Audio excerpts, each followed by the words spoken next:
Today I am going to explain a thriller, drama, mystery movie called The Roommate. We start the movie with Sarah arriving to her dormitory. She is assigned to room 360. The room looks very realistic, just like what you can expect from a dorm room. Sarah forgets she isn't 13 anymore and puts Taylor Swift posters on her wall. Two girls knock on the door to invite her to a party. She attends the party with her new friends when she bumps into Steven, another student. They start flirting when Tracy tries to strip for the Council of Men. Sadly, Sarah and Steven stops her before she reveals anything. They help her get back to her room and later, Sarah kisses Steven but he is a bit confused, so he leaves. Sarah enters her room and meets Rebecca, her roommate. They don't talk that night since Sarah feels bad after drinking too much. In the morning, Rebecca gives her pills for the headache. They go shopping together, when Jason, Sarah's ex-boyfriend, calls her. He wants to get back together with her but she isn't interested.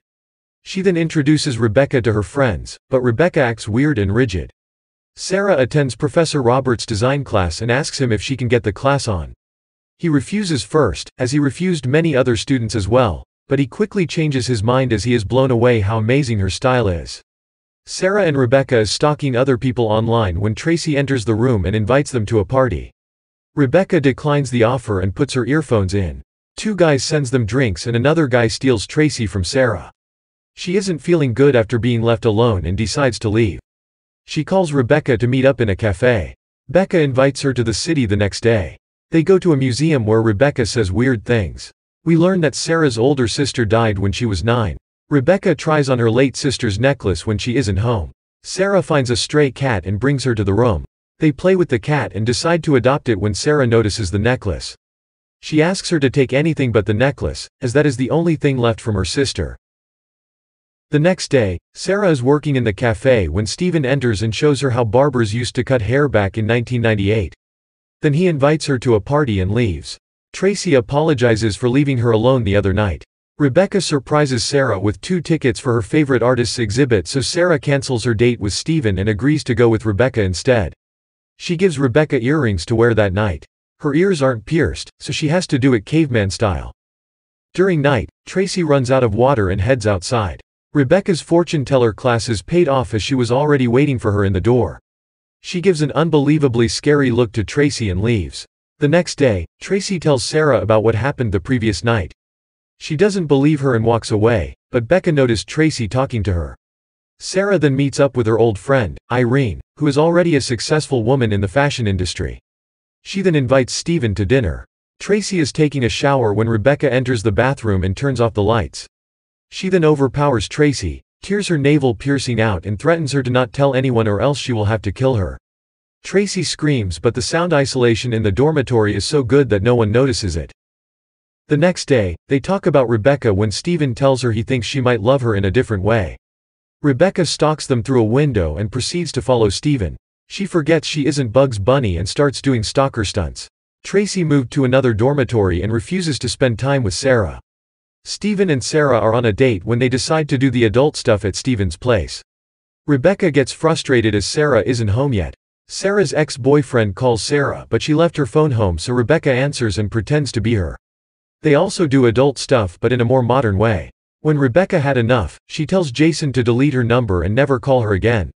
Sarah pays a visit to Irene. She gives her clothes and asks her to move in with her. Sarah then tells Rebecca that she might move out but she gets upset. Rebecca takes Puddles and puts her in the washing machine. When Sarah gets home, she lies that Puddles got out when she went to do laundry. Rebecca invites her to spend the holiday at her family's house but Sarah declines as Steven already invited her. Professor Roberts invites Sarah to Paris Fashion Week, as he thinks her talent is extraordinary. As she is thinking about the offer, Roberts kisses her. She then goes to Rebecca to tell her what happened. She asks her if she is going to tell Steven but she replies she'll keep it as a secret to not cause any more trouble.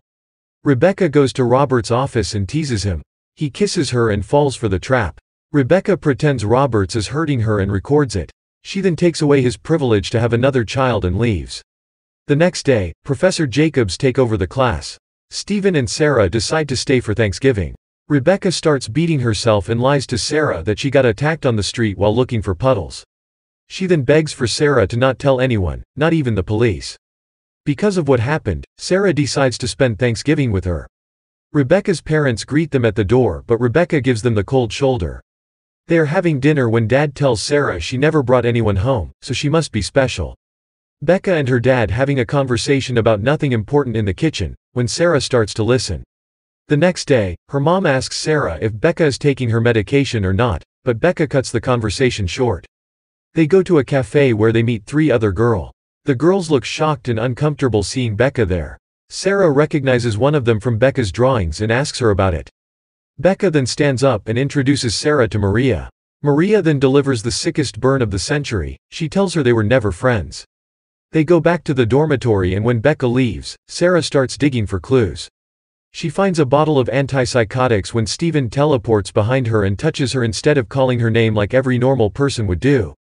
Rebecca is filling up her car when the worker starts harassing her. She spills gas on him and threatens him with a lighter. Sarah and Steven look up the medicine and find out it is used to treat schizophrenia and bipolar disorder.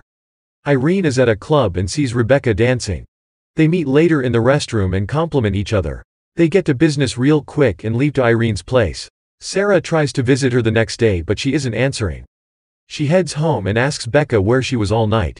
Becca says she was at the studio, studying. Becca asks her to go to a tattoo salon with her. She reveals her tattoo, which says Emily, Sarah's late sister's name. Becca tells her she can call her Emily if she wants. Sarah looks in disgust and leaves. She packs her stuff and leaves Becca, to move in with Steven. They can't find the necklace Emily left for her, and Steven goes back to look for it. Becca says she doesn't know where it is. Sarah gets a call from her ex-boyfriend. She declines, but Jason leaves a message that he is at her dorm room. He knocks on the door and we see Becca redesigning the furniture. He leaves a note with his address on it.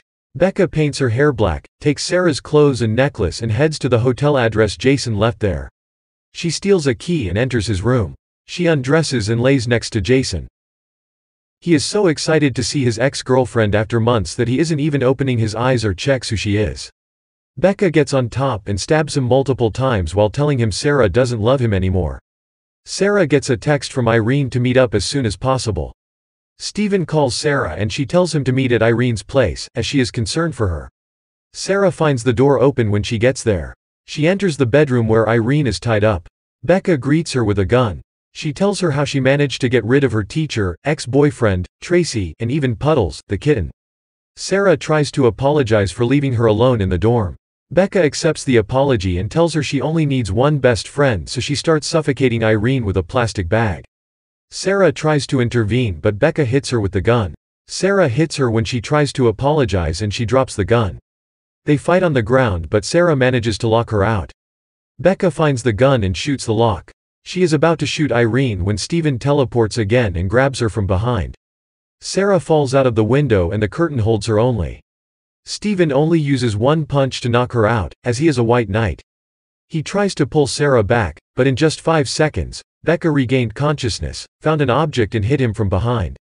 Becca pulls Sarah in, but Sarah pulls the gun on her. She is ready to shoot her, but the gun is empty. Becca then attacks her as she is disappointed. They fight for a while when Sarah delivers the line, "You were never my friend," and stabs her. She tries to take back the necklace, but Becca grabs her one more time just for the lols. Sarah then moves back to her dorm room and removes Becca's old bed.